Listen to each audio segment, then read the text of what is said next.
IVM. Hi everybody, just wanted to ask everyone for a quick favor. We're running a brand survey right now and would really appreciate it if you could let us know what you think about the advertising on IVM. Go to ivmpodcast.com/survey and do let us know. As part of this, we'll be selecting 10 random participants and sending them some IVM swag, so do fill out those surveys.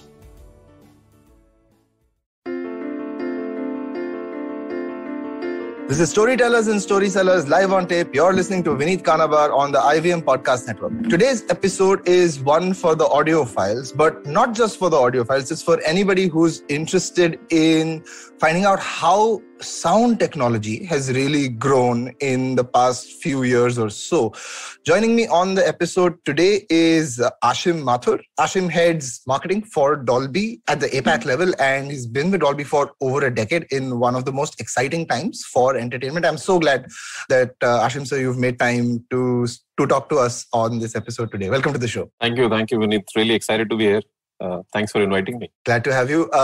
For my listeners, I was put in touch with Ashim by Hardik. You must have heard Hardik talk about AR in one of the episodes that we've done a few months ago. If you haven't, go check out that episode. It's a super fantastic episode about technology and AR and how that's making waves in India. But today is all about sound tech. Let me start this conversation off by a quick sense of how amazing Dolby is and how culturally important Dolby really is, right? The first film to be released in Dolby sound was A Clockwork Orange, way back when, right? And Dolby's been around. Almost the first noise reduction technology ever made was Dolby. And over time, I mean, as entertainment has gone from in the theater to the cassette player to CDs to phones, etc., Dolby's been sort of the constant companion and the hero of providing a great sound experience, right? Ashim sir, let me get you started off by asking you about this, right? You've been with Dolby, like I said, over a decade. Entertainment experience has really exploded in this time. Yeah. What has been the approach that Dolby's taken at a macro level, so to speak, right? What guides the philosophy to how you're approaching this changing entertainment scenario? Yeah, I mean, you're absolutely right, Vineet. I mean, there is a lot of changes which have happened. I mean, the last decade, it's 10 years, but probably a lot more has happened in these 10 years than probably what happened in previous decades. But I think at the core of it, when you talk of Dolby, I think there are a couple of things which are absolutely core to us and which actually guides us into our functioning and whatever else we do. The first is our promise to the content creators. I mean, our promise to the content creators, the people who make films, movies, whatever, music, gaming, whatever, is that the experience for the consumers has to be uncompromised, whatever the content mechanism is, wherever that person is watching that piece of work or whatever is the delivery mechanism. I think the experience for the consumers have to be uncompromised. So that's kind of a promise that really guides us to kind of do what we do and really help us to be on the path to make experiences which are spectacular, experiences which are really uncompromised, experiences which are second to none, and really give the consumers the best of the experience. So that's the guiding principle, so to speak. And the other is how we operate. And that's probably very unique to Dolby, because if you look at the journey of content, and we are in the journey of making content better, we are in the journey of content enhancing that experiences. So I think when you look at content and how it flows, it starts from obviously content creation. So that's where we operate and that's where we work. We work very closely with Hollywood, with Bollywood, with film industry, with now the OTT industry and whatever happens with music industry. And we make sure that we are really there working with those technicians, the artists, the storytellers, and making sure that we enable them to tell their stories better. Because audio, or even now, and I'll talk about it later in your show about Vision, which is Dolby Vision, and how visually also we are now changing things. I mean, what is a piece of movie? It's audio and video, right? And that really enables to tell the director of a movie to tell his or her story better. So we work very closely with that community, and that really guides us during the path of this content flow. The next comes the distribution, where how you get this content. I mean, there is a bunch of OTT services we are working with, for example, nowadays, and how we work with them. We used to work, or rather we still work a lot with the set-top box companies and all the broadcasters, and making sure that content, the way it is delivered to the houses, the set-top boxes, like you have a Tata Sky box, for example, I mean, it has to be enabled with Dolby to give you that kind of experience in your home. So we work very closely with the middle chain, which is in this whole ecosystem, which is the distribution. And we make sure that that chain and that bit is also enabled with Dolby. And then finally, we work with the experience side, which is the device side of and also the consumer side of content consumption, because that's where it all comes to life. So we work very closely with all the OEMs like LG, Sony, Samsung, Panasonic, whatever. I mean, also and across devices, whether it is television, soundbars, mobile phones, laptops, PCs, bunch of devices, millions and billions of devices which are being enabled with Dolby over the last, say, many years. And we make sure that that experience, when it is kind of experienced on these devices, is really the best. It's really the enhanced possible experience. Right. I think when you look at this flow of content creation to distribution to playback, I think that's very unique to Dolby. And actually this cuts across different experiences, genres. For example, in cinema, it applies there as well. If you talk of OTT or the living room, it applies exactly there. If you're talking of mobile services today and expanding, I mean, it applies there. If you talk of gaming or music, I mean, there has to be content creation, distribution, and playback. And that's where Dolby kind of plays a critical role with each partner in this whole ecosystem and making sure that chain is enabled and that experience is uncompromised at the consumer end. Wonderful. That sounds like, I mean, it rolls off the tongue when you say it, right? It's a very simple principle. But my next question is kind of, I mean, it's not that as easy as you said, right? It's really, it's huge, right? I'm going to put this into context before I ask you the question. There are millions of devices, and not just millions of devices for consumption, but millions of devices of production, of creation as well, right? The way Yash Raj Films will make their magnum opus for theatrical is very different from how someone is making a web series for YouTube. It's very different from how someone is making, I don't know, maybe TikTok videos, right? This complexity is only growing, and it's a boon for creators, it's a boon for consumers. But I'm sure it's very hard for a company like Dolby to keep track of everything and make sure that, hey, what we're here to provide is a great audio experience to enable creators, to allow consumers to experience this in a wonderful manner. But the planning and execution of this must be a nightmare. And let me just put this into context, right? It's gone from cassettes to theaters to streaming to mobile phones. Now you have wearables. It's insane. How do you then map consumer demand and plan the development and rollout of these technologies? What has been sort of the matrix in the past few years for you guys? Yeah, so first of all, I mean, the way you define so much of complexities, I mean, ultimately our challenge is to make this simple. Right. I mean, ultimately the tools and the technologies and whatever we provide to the artists ultimately has to be made simple so that even the lowest denominator is able to use that, even the lowest denominator is able to play back that.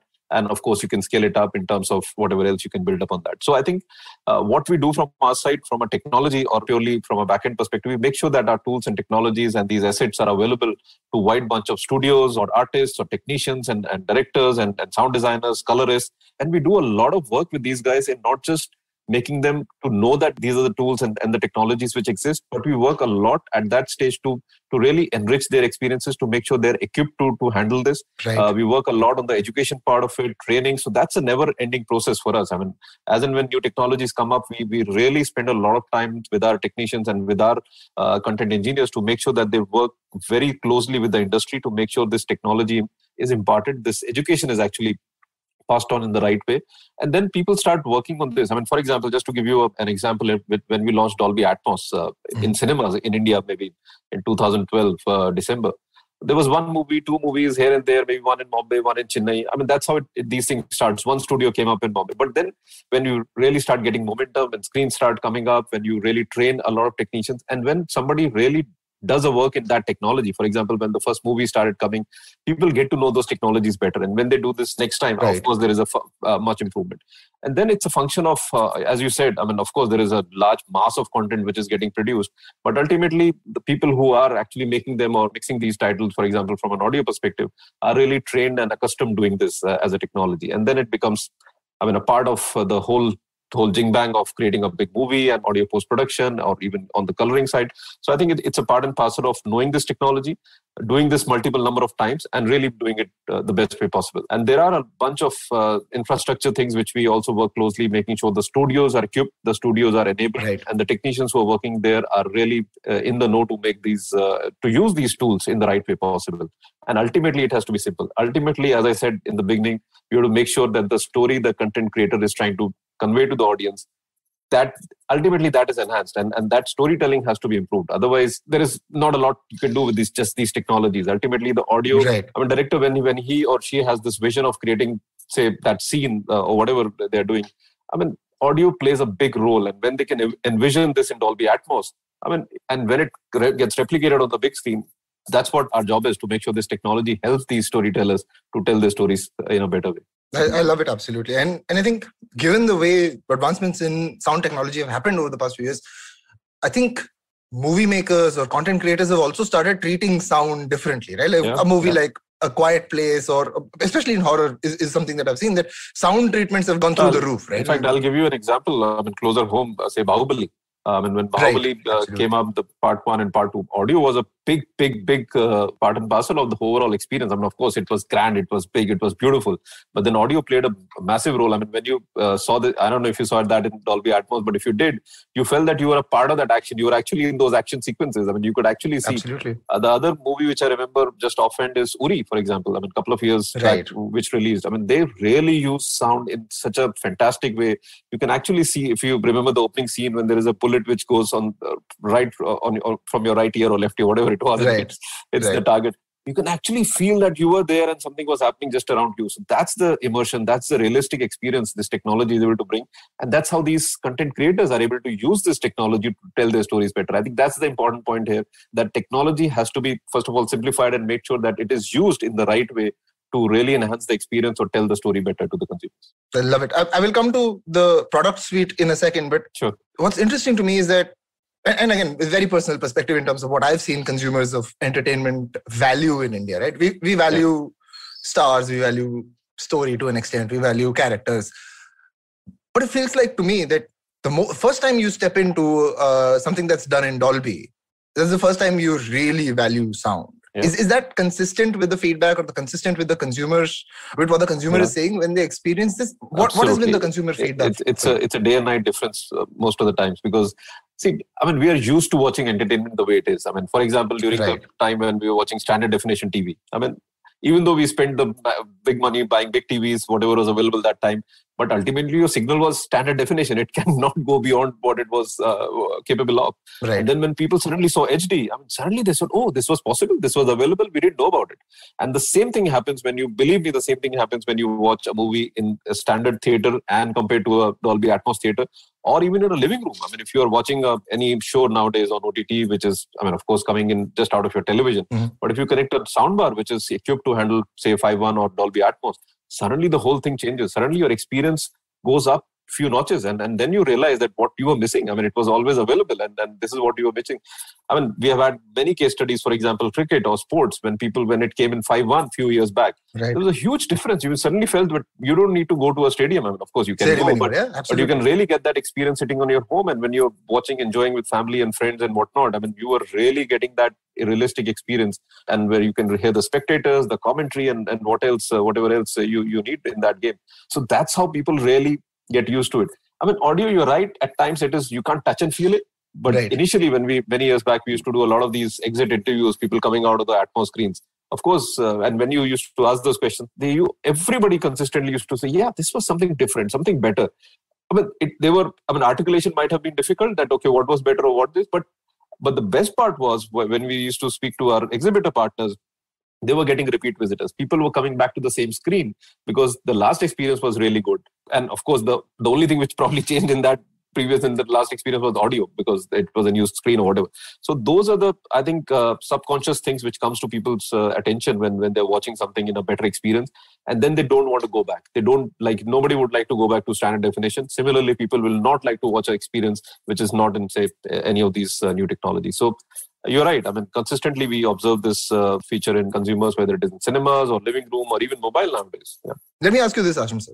We started talking about how the landscape of creation, landscape of consumption is completely changed, right?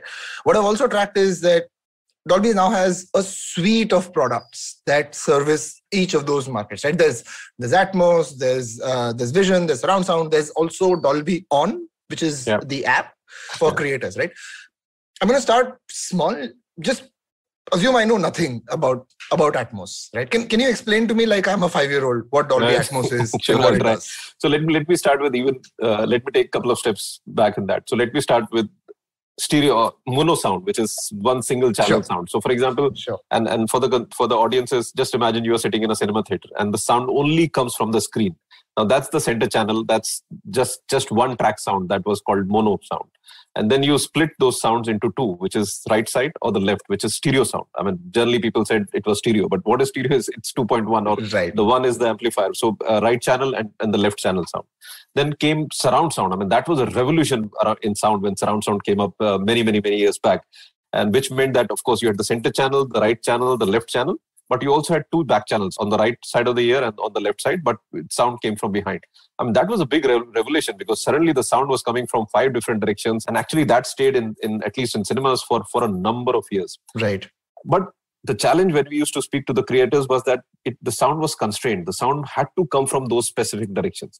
Now, when you talk of human ears, I mean, our own ears, we can hear sound from any direction, right? I mean, the sound is coming from here, there. If you're in a jungle, I mean, whatever. I mean, sounds can come from wherever.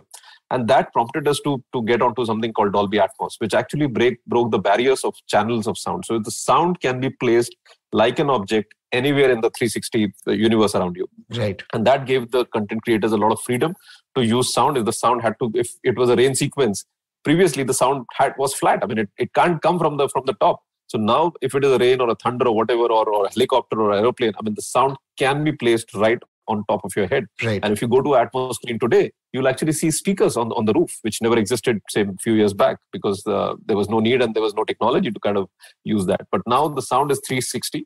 It's immersive, it's realistic, and can be placed anywhere around. So if it is a battle sequence, like I was telling you about, say, Bahubali, right. I mean, you felt that you were there in the action sequence because the sounds were immersive, and in such an immersive way that you felt that you were a part of that. So that's what Atmos does. It's all around you. So if you're in a theater, the sound will actually fill up the room and flow all around you, to giving you that 360 kind of an immersive experience. And not just in theaters. I mean, if you are talking of the living room today, all the global OTT services, there's tons of content which is available today in Dolby Atmos, and there are televisions which are now, of course, Dolby Atmos. But the better experience is if you connect a soundbar with your TV, which is at a fraction of a cost, and that gives you an amazing kind of an experience right in your living room, and the best seat possible on your couch, and that gives that experience. I mean, taking it further, if you talk of smartphones today, I mean, a number of models, all the big OEMs today, like, name the brand, and all of them have phones with Dolby Atmos. And if you have the right content, you can play it back over a pair of headphones or earbuds or whatever, and you can really get that immersive experience even on the small screen. So whether it is a cinema theater, television screen, even PCs, laptops, smartphones, all these devices are now today equipped to give you that immersive, realistic experience with Dolby Atmos. So that's how this sound has evolved over the last few years and moved from mono to stereo to 5.1, 7.1, what are the channel-based sounds, and now Dolby Atmos. And that's giving the consumers the best audio experience wherever they are. That's actually a fantastic explanation of Dolby Atmos. Thank you for that. Let me ask you one quick question before we go into a break. Creating this, and you touched upon this earlier as well, right?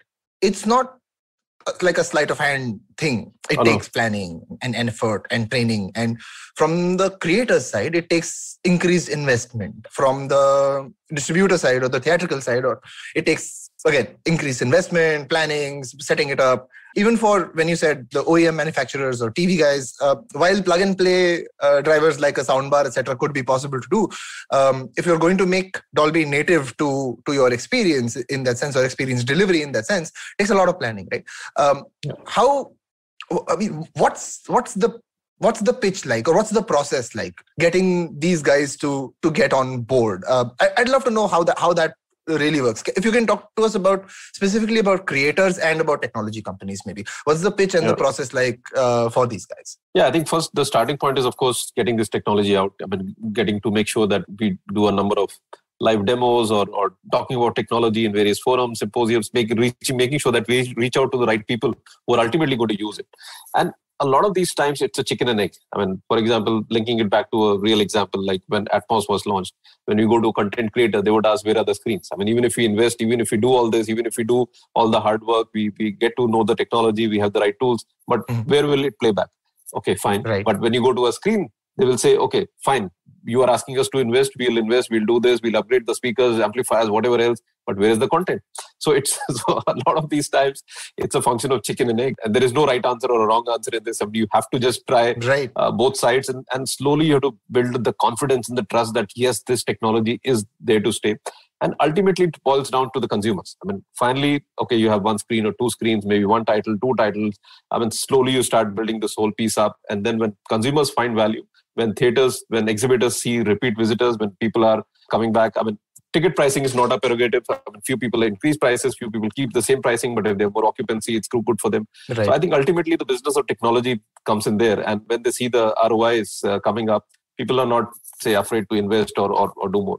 I mean, that's how we have gone from 0 screens maybe 7-8 years back to close to 750 screens today, and multiple cities, small, big, A town, B town, C towns, whatever you call them. So I think that's how these technologies start. So another example, if you see the television industry. I mean, if you take TVs, for example, TV screens, 30 years, 40 years back, it was black and white.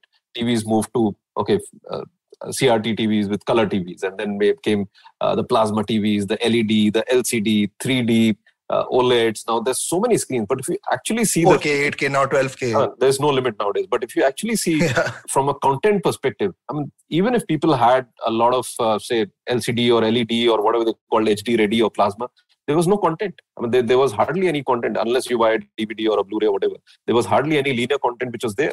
If you look at today, 3D, for example, 3D screens came up, there wasn't any content, and somehow that never worked. Yeah. But if you look at last 2-3 years, when new screens, the OLED screens came with Dolby Vision and Dolby Atmos, there was more or less in parallel content availability through OTT.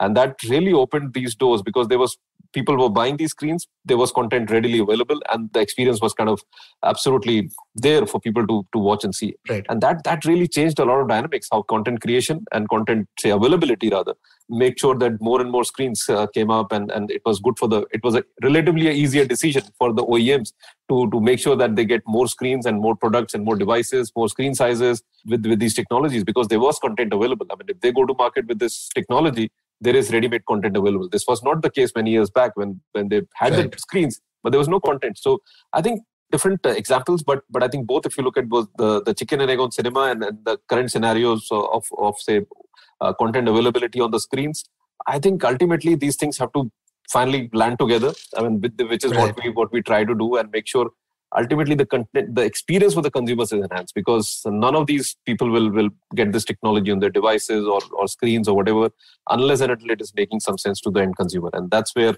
I think we have been reasonably successful. People have really seen the A and B difference or pre and post difference and made sure that they make the right choice of going with either the televisions or soundbars or home theaters, or even going to the right screen. And that's where kind of these technologies have really caught on, and people don't want to go back, as I was saying earlier. Right. Let me ask you a very quick question before we actually take this break. Is there an economic argument to say that, hey, if you use this technology, there is a possibility for you to make 20% more? Or has that kind of data crunching or maths been in place? So that's, I mean, whether it is ticket pricing or the pricing of a device, it's not a prerogative. It's, I mean, our thing is to get the best technology. I mean, few people see, I mean, and it's up to the partner to get their pricing the way they want. I mean, few might have strategies to give more value for money within the same price, which is their strategy.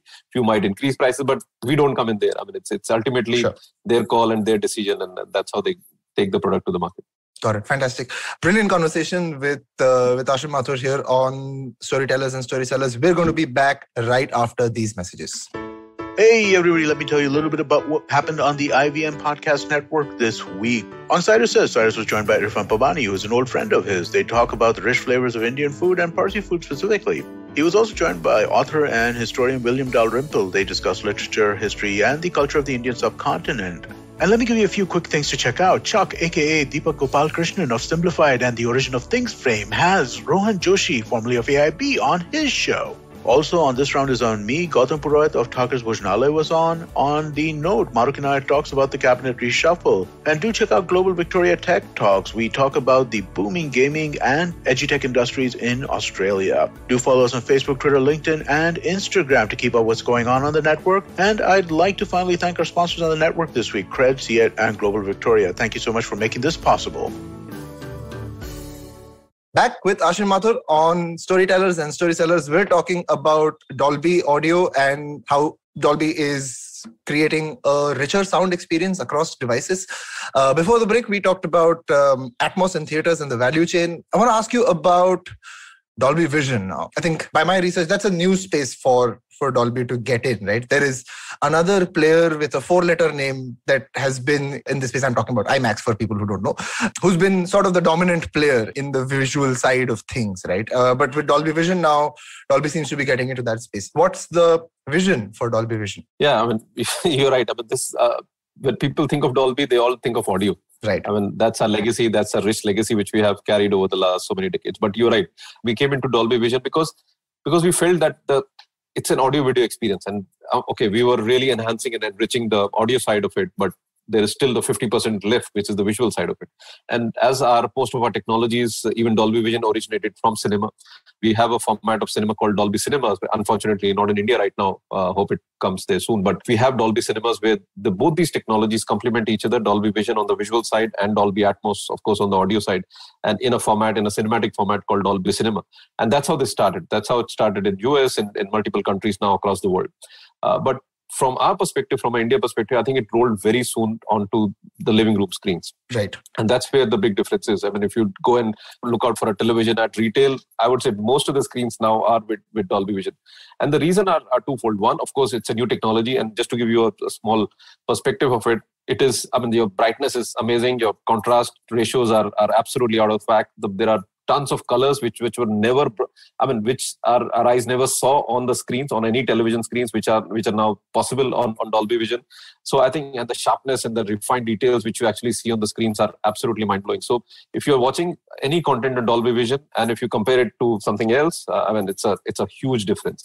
And what I was saying earlier, in terms of content, if you have any of these global OTT services, and you connect, if you have the right subscription, you'll actually see Dolby Atmos and Dolby Vision logos popping up there.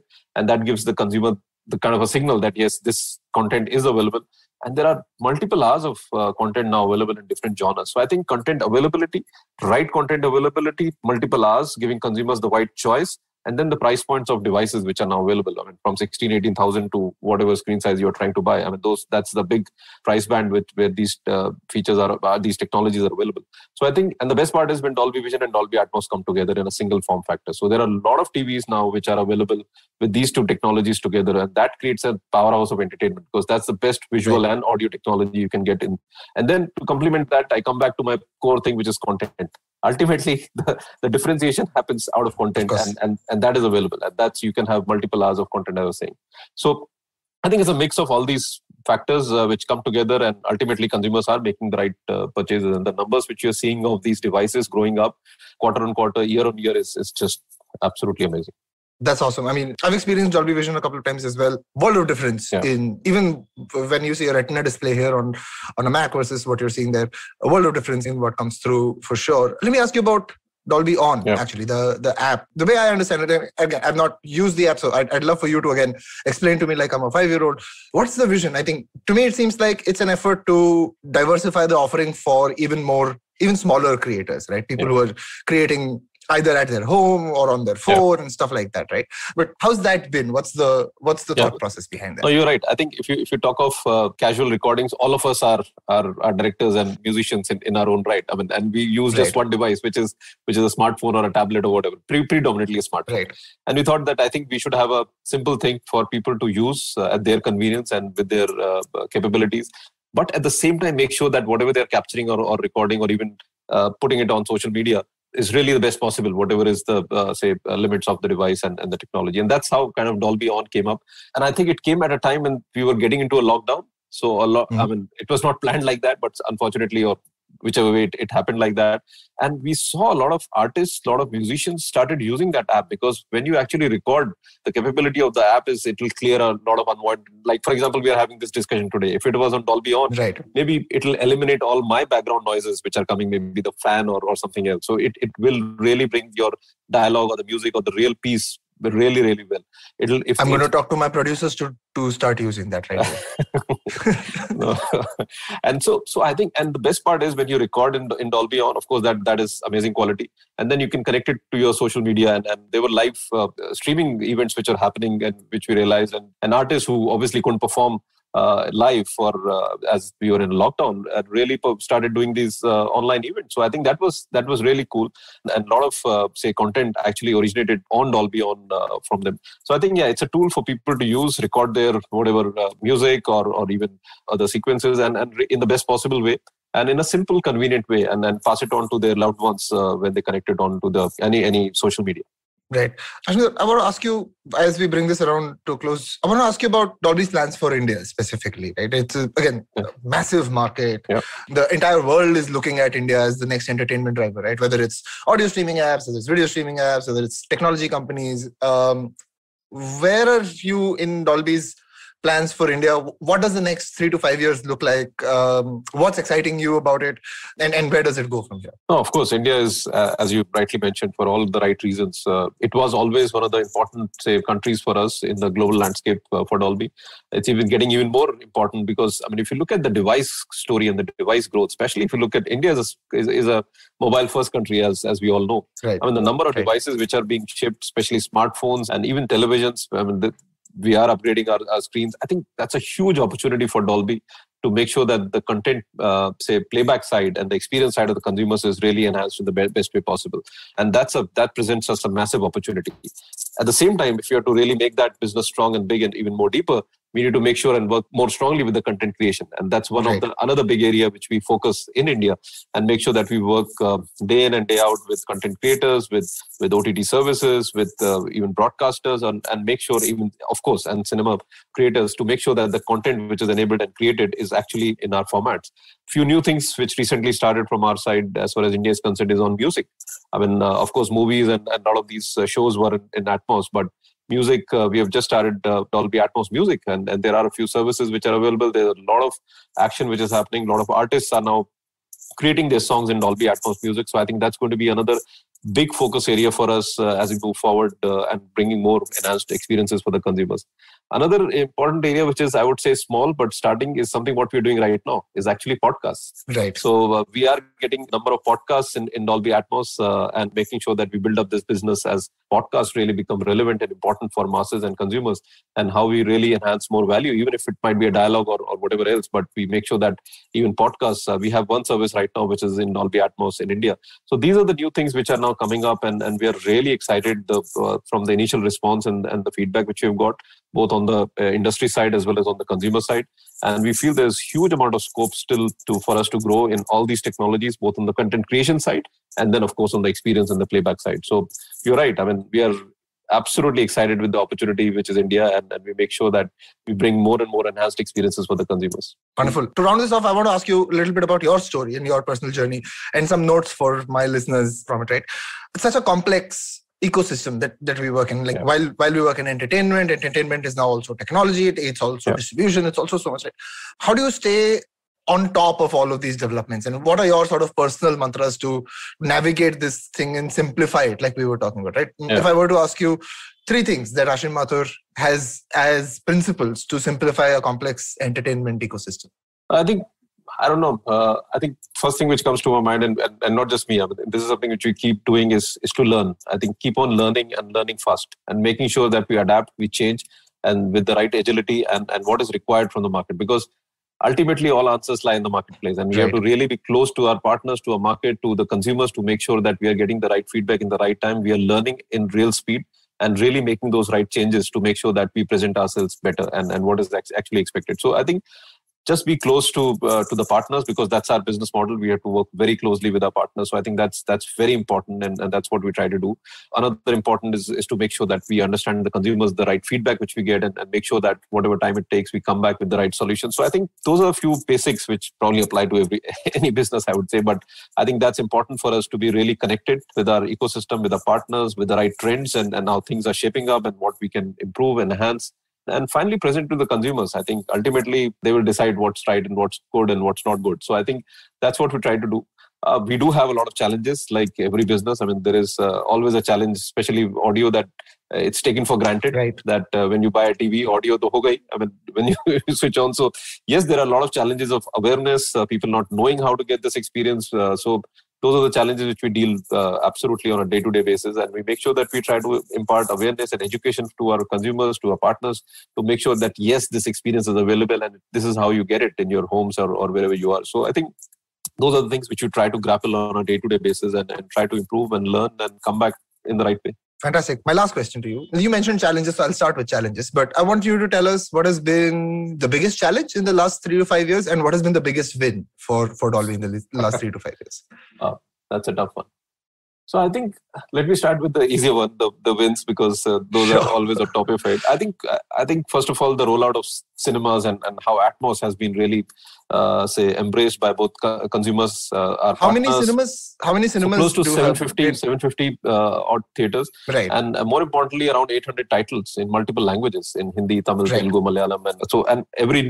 Of course, there are no new releases nowadays, but when they were, every week there were multiple releases coming up. So I think that's a really satisfying thing to launch something in a market and really make it relevant and important for the entire industry as well as for the consumers. At the same time, I think bringing a lot of good experiences on the linear broadcast side, which were television channels. Now today we have 75-80% attach of all HD channels are broadcasted in 5.1 surround sound. I think that's amazing. Right. And different genres, sports, movies, whatever else. And then, of course, working very closely with our partners on the device side and also on the content side from an OTT perspective. I think that's been one of a really big focus area over the last few years. There's still a lot to do and grow, but I think that's been a big win for us, from really bringing these experiences in the living room and, of course, on the mobile side. Sure. So I think those been the good things. And I would say the challenges is to get these things up and running. I think that's it's not easy. The way I explained, it takes a lot of effort. We have a bunch of our technical teams, our engineering teams, content guys, and there's a lot of work which each one of them does, and to make sure that they are connected with these stakeholders in the industry, and we keep on going back to them and really telling them that yes, this is what will enhance the consumer experience as well as their experience while they create the content. So I think those been the challenges which we try to overcome and make sure that we bring the spectacular experiences for the consumers. Wonderful. All the best to you on continuing to do this. I think it's been eye-opening for me. I'm going to now pester my producer and be like, why is my podcast not in Dolby now? So I'm going to start on that very soon. Great. Thank you so much, Asim sir, for joining us today. It's a wonderful conversation. And all the best once again for the amazing stuff you guys are doing at Dolby. Thanks, Puneet. I really enjoyed it. It didn't seem that we spent about 40 odd minutes on this conversation. It was great. Thank you so much. Thank you so much for joining us today. That's it from me on this episode of Storytellers and Storysellers. This is Vineet Kanabar saying goodbye.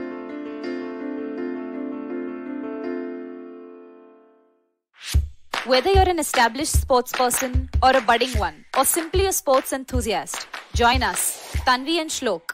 We are two passionate pro badminton players talking policy, mindset and everything sport.